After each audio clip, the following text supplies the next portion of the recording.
Chapter 129. Breakfast was finished and George was busy clearing the plates and singing "I Am the Eggman" over and over to himself. I had offered to lend a hand, but he merrily shooed me back to my seat with a mangled Texas proverb I figured had something to do with guests being treated like royalty. "And that's why you're a god," he finished, scooping up knives and forks and popping the last of the hash browns into his mouth. "George's mom today," he drawled through a mush of cold potato. "Now y'all be a good boy and sit yourself down." I did as I was told and watched as OJ lifted a large black holdall onto the table and fished around inside. "First of all," he said, "disguises. Most of us here are in the public eye, and it wouldn't do if we were spotted while on the job. So here's a kit for each of you. Apart from you, Tom, and you, Adolf, and you, General, for reasons that will become obvious in a second." I looked at Tom and Hitler and the General, the Hitler from the tube, by the way, drained and resurrected and now clad in a snug-fitting blue boiler suit, AH proudly emblazoned on the breast pocket, and saw their faces drop a little. But when my own kit was handed to me, I realized they had no reason to be disappointed. It was merely a small tin containing a fake mustache. "If everybody could put these on, we can take a look at you and see if you pass scrutiny.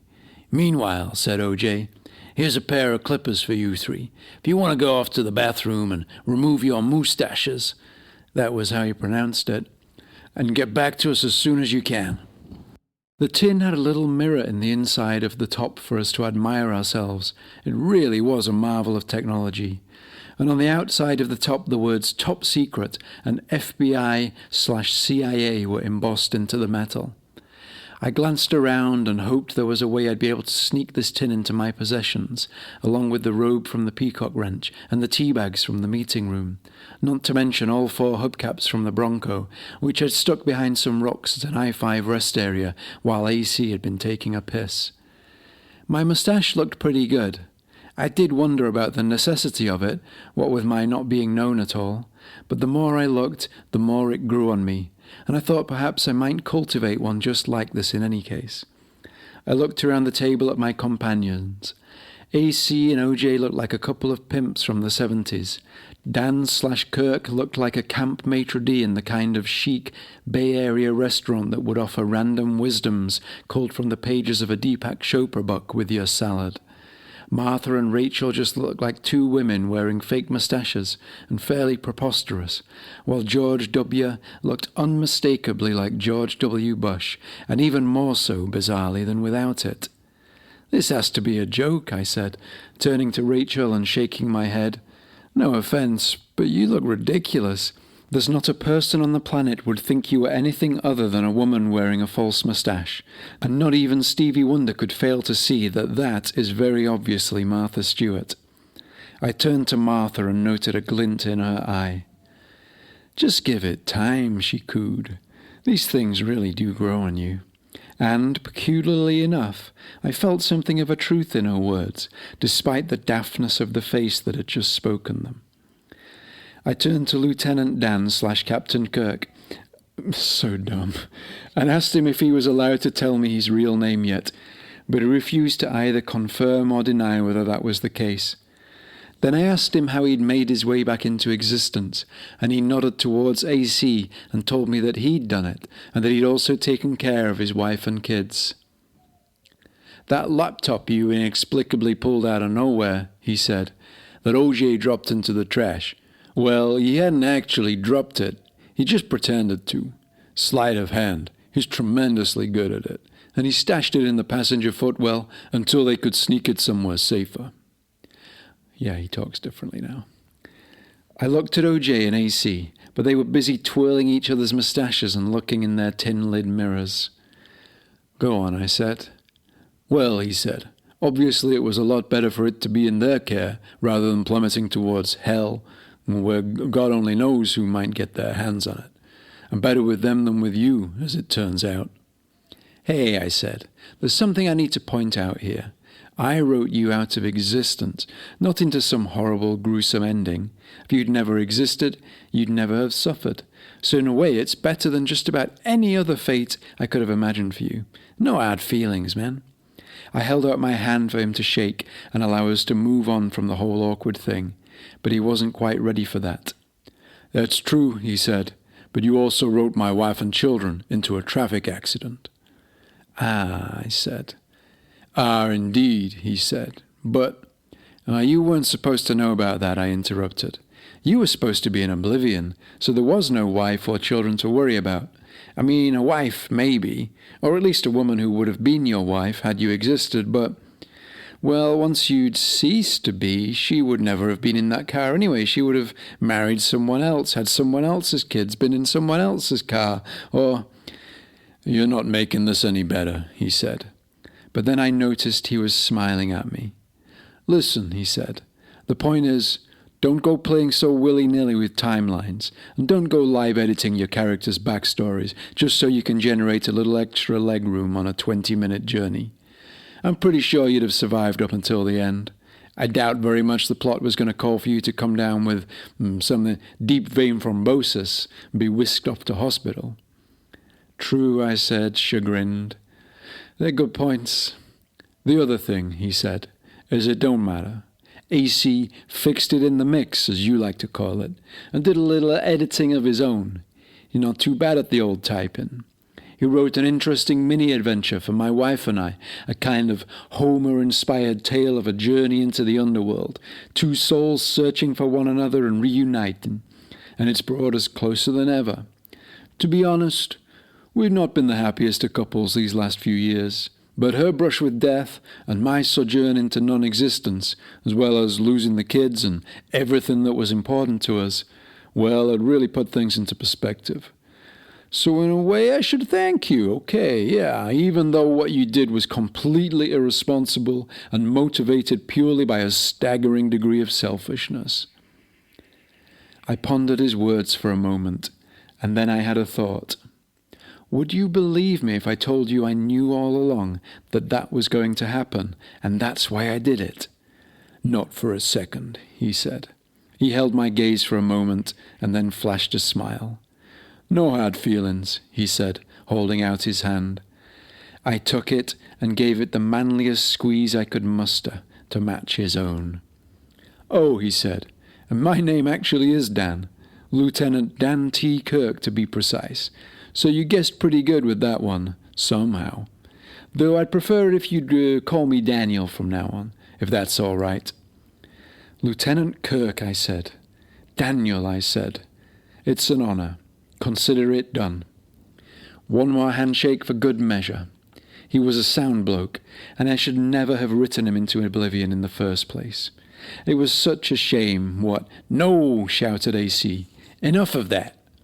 I closed my eyes and shook my head. How easy it is to slip back into old habits. Sorry, I said. "I didn't mean to." Daniel looked at me panicked. "It's fine," I said. "I promise you it's fine. Though what he types I have no control over," I said, indicating towards AC.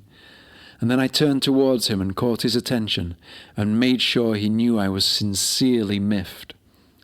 "So I guess you heard what we were just talking about," I said, a little more accusatory than I'd planned or hoped, but I continued nonetheless. "So you've been going back over old chapters and changing stuff. You can't do that, man. Not before it's finished, not without my permission. I'm happy for you to do a bit of a proofread of the first draft, or tell me where I've used British English for my American characters' words, or spice up your own dialogue here and there. But as for deleting intrinsic parts of the plot, especially those that involve generating extra legroom or introducing intriguing possibilities such as an encounter with the devil or a journey to the actual real hell, I just don't think that's on. It's not cricket. In fact, I'd go so far as to say it's bang out of order." I shook my head at him to emphasize the point and slumped disappointed in my chair. To think of AC going into the book I'd worked so hard on, it was literally days of effort, and changing it to suit his own end, well, it made me feel violated. Who knew what spelling mistakes he's added? What perfectly good British terms he'd overwritten with foolish American ones? Which characters he'd resurrected with no thought of what I might have planned for them or how it would affect the continuity? And how much work he might have created for me in putting it all back as it was? It was all headaches and hassles with these guys, messing with my head and now messing with my book, with my baby, with the one thing I truly cared about and could genuinely call my own. It was enough to make a man want to call the whole thing off and maybe write them out of existence. "Limey, limey, limey," AC said, with the head-shaking disappointment of my old head of year each time I appeared in his office. "You're really jumping to conclusions here. Number one, I haven't changed a goddamn thing regarding you writing Daniel out of existence. Instead, I created a spin-off series for him and a few other characters so I could rectify the issues you had created for them. And for yourself. And for us. Through your carelessness with words. Same for poor old George." "Who?" said W, whirling around at the sink and promptly being ignored. "Clooney back there, since it's nowhere near time for him to be decapitated by a low-lying bridge. But rest assured, your precious book is pretty much as you left it, a few typos and incorrect facts aside." He reached into the hold-all and disdainfully pushed my laptop across the table to me and turned away. I sat sulkily in my chair and switched it on. "Some of those incorrect facts and typos," I said pettily, "are supposed to be there because they're humorous and they make people laugh." "Correction," he said, eyeing me in his tin-lid mirror and twirling his moustache once more. "They make you laugh. Whether they make other people laugh is very much up for debate." "God damn it, AC," I thought. "Do you have to win every argument? I'm going to have to go back and insert some stuff where you come off looking dumb and I actually appear like the smart one. And maybe a little argument somewhere where it's just the two of us so I can tell you what I really think. Maybe some jokes at your expense. Though probably I'll have to confine those to the first section of the book before you go getting all well-spoken and coherent, just as you always should have been." I opened up my 2003 copy of Microsoft Word, best version ever in my opinion, and clicked on File to open the master copy of the book, which I'd assumed would be the most recently opened file on the list. But then my heart skipped a beat as I realized it wasn't there, and I worried for a second that he might have deleted the whole thing just to annoy me once more. But no, it was where I'd left it, in the Documents folder, and had merely been superseded on that list by AC's own writing. "When did you do this?" I said. "Oh, while you were looking around the tubes on your own," he answered. "It was the first chance I got. Though I also did a bit of editing last night while I was at the party." I checked out the titles of the documents he'd written himself. AC and OJ versus the Kraken. Lieutenant Daniel goes to Hades. AC and Tomoko get married. The missing shoe. But when I tried to open them, Word told me it couldn't find the file, and I saw that they were no longer in the designated folder, nor in the recycle bin. Sneaky old AC must have already exported them to a USB or something. I shrugged my shoulders. I guess it didn't matter. But what he might have done with this book, on the other hand. I opened it up and scrolled quickly through it. I noted that some of the parts I'd highlighted for later research when I got back online, dates and names and places, etc., had had the correct information inserted. I also noted that a few facts I'd hazarded a guess at, he'd checked up on and altered to what was presumably right, plus made a few of his and OJ's lines and jokes better, and changed the spelling of most of their dialogue to American English. To be honest, it looked like he'd actually saved me time, and I couldn't fault him for that. But I wasn't pleased that he'd taken out all the parts where I'd mistakenly called him AJ, and where I'd thought OJ's name was Nathaniel and typoed his middle name as Jane. I resolved to put those back in. And to hell with his suggestion that I was the only one who found them funny. There had to be someone else in this whole wide world, even if I had to invent them and write their laughter myself. And then I quickly scrolled through a chapter I had no memory of writing. I took just a few seconds to look at it, but I got the gist. It was pure filth from start to finish, and read like the gibberings of a madman. I held up my laptop and made sure AC could see it in his mirror. AC, I said, thankful that I finally had something to get back at him with. Can you explain this, please? His eyes glanced at it, and I could see all at once that he recognized what it was. Ah, he said, that. Chapter 130. We were all gathered around the now clean table, attired in our nearly identical blue overalls, and, at OJ's behest, were holding hands and forming an unbroken circle. I was sitting between George W. and Hitler, but what I really wished is that I was sitting where the General was, between Rachel and Martha, or, if not there, in AC's place, on Rachel's other side, with her hand in his. How I longed to feel the touch of her skin once again, even if it was only for a few seconds as part of some weird bonding ritual OJ had dreamed up. Some folks, he said, say ubu, and some folks say jubu, but I say ubu jubu, mama. Now repeat after me. Ubu, he said. Ubu, we all said. Jubu, he said. Jubu, we all said. Ubu, he said. Ubu. Jubu, he said. Jubu. Ubu, ubu. Jubu, jubu. Ubu, jubu. Ubu, jubu, he said, drawing out the syllables, and we repeated it one last time. You have all now been initiated, he said, into the 33rd degree of the Freemasons. From now on, every time you make a triangle, like so. He formed an isosceles triangle with his 2 thumbs and his 4 fingers, just as he had done on the underground train. Something cool will happen. I can't say what. It's unpredictable, so use it sparingly. But it's never something bad, despite how it may appear in the short term. Also, he said, whenever you make the triangle, a random sum of money will be deposited into your bank account and will be available to spend within 3 working days, which is nice. Should we keep holding hands, I said, grimacing a little at the feel of Hitler's sweaty palm and the sight of Rachel's smiling away while being pawed by the General and AC. Sure, OJ said, we're done with that bit. Now it's time for the bonding. We're going to go around and introduce ourselves and say one interesting thing from our lives, plus an interesting thing about one other person, and a thing we feel curious about one other person also. It's a nice way to get to know one another. There's no reason to be shy. We're all among friends here. OJ looked around the circle and beamed merrily at everyone. Some looked uncomfortable and some smiled back. Some seemed itching to take their turn, and some wished the whole thing was over with. For me, I was fine with it, however it went. I'd done plenty of this sort of thing in my California hippie days. As long as he didn't expect us to come up with a single word at the end to sum up how we were feeling, as long as the word was gratitude or love or acceptance or peace or some other flaky bullshit nonsense designed to indulge the ego of the guy in charge while simultaneously annoying the hell out of anyone in the circle who had any brain cells left. So, said OJ, twirling a wooden spoon around in his hands, who'd like to start? He looked from face to face expectantly. He could see a couple of people who wanted to say something, but were holding back out of politeness. I glanced over at Rachel and saw that she was happily biding her time, same as me.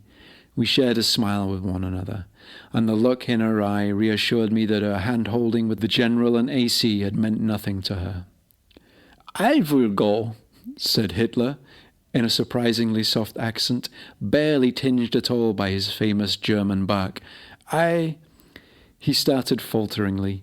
He looked to OJ, and OJ merely smiled at him and handed him the spoon. Just tell us your name and one interesting thing about you, he said. My name is Adolf, Hitler said. So many people call me the Führer. Or they used to, at least. The people around the table laughed. He smiled, and that made me think it had been a purposeful joke, though I couldn't be 100% sure.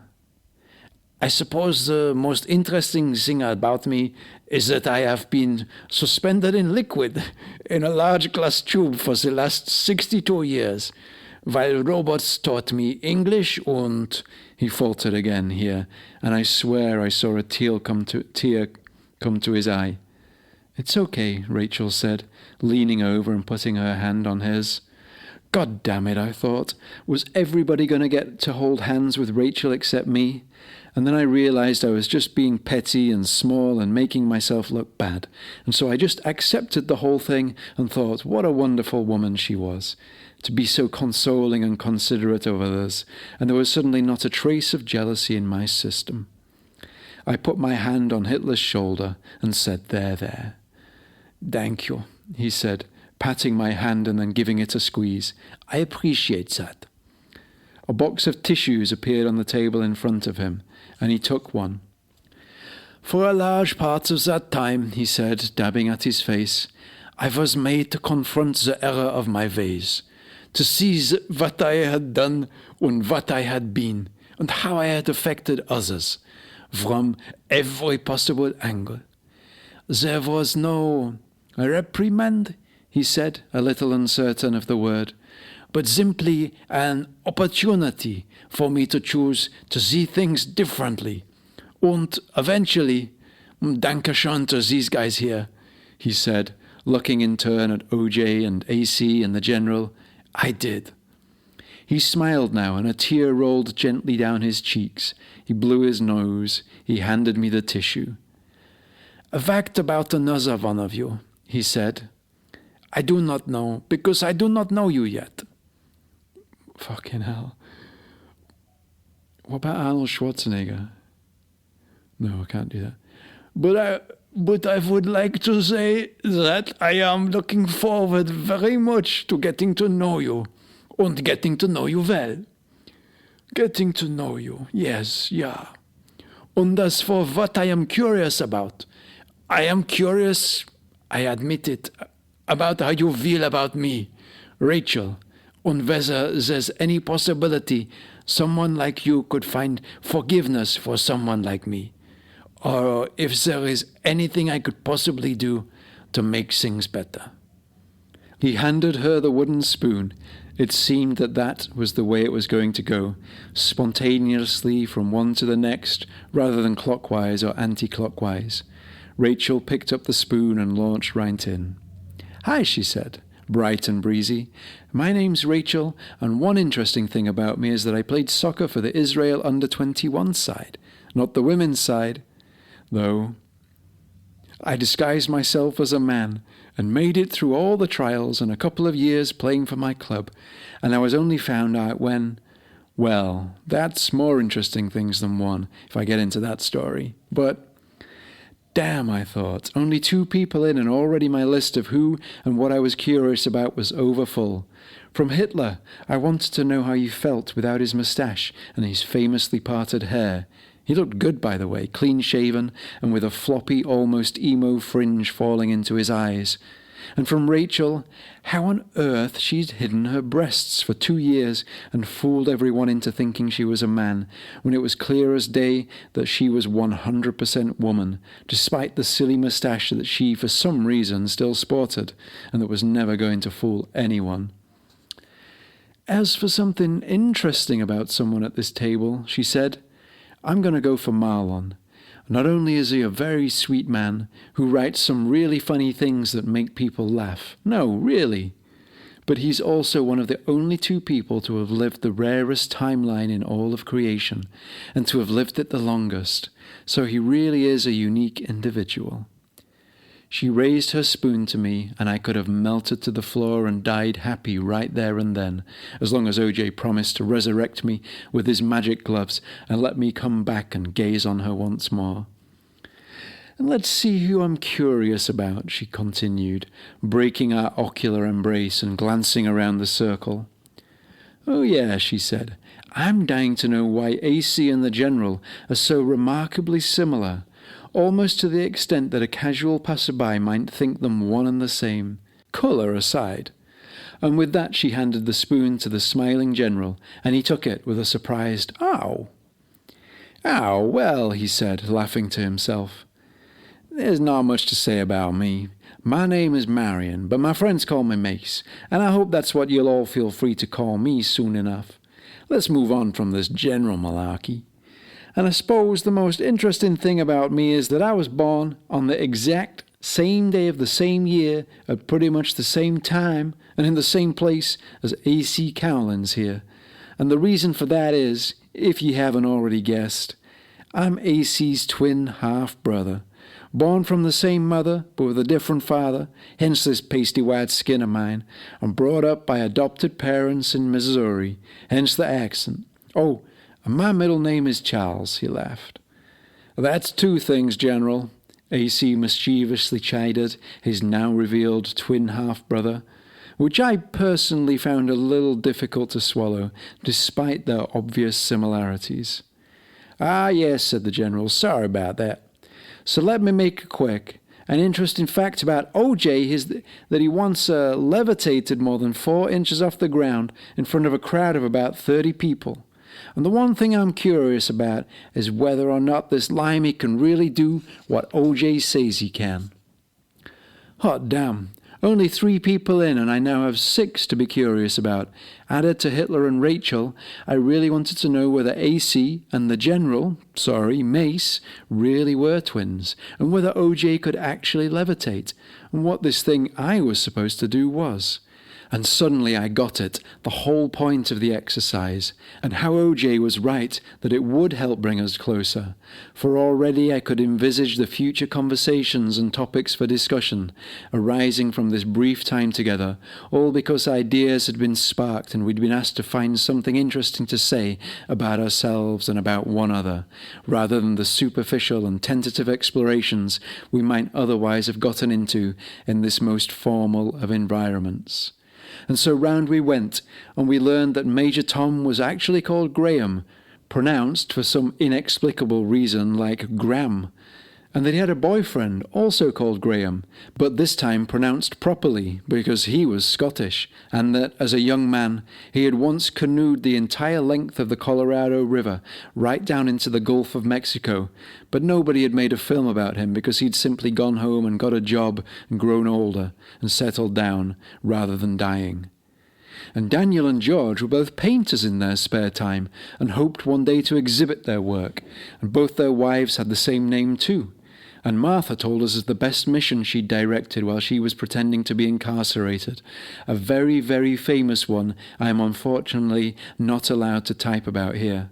And, in turn, O.J. got curious about how long her secret slide was, and A.C. said that his interesting fact was that the Bronco we'd ridden therein wasn't actually O.J.'s original Bronco, but an exact replica he'd had made, because he'd parked the real Bronco somewhere about 15 years ago and couldn't remember where.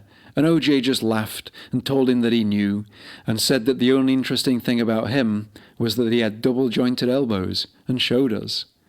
I believe that just leaves me. Yes, double-checking, I see that's right.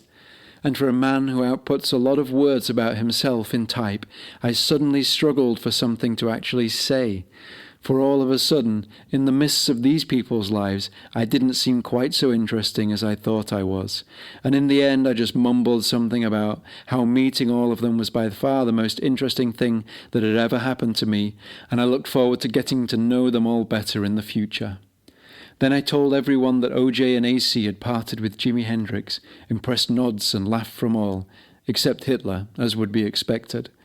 And the thing I ended up being curious about was what A.C. thought we should do with a chapter he'd sneaked into my book, and where it might best belong, given that it didn't quite fit where he'd shoehorned it into the pages just before we'd pulled up to O.J.'s prison only yesterday.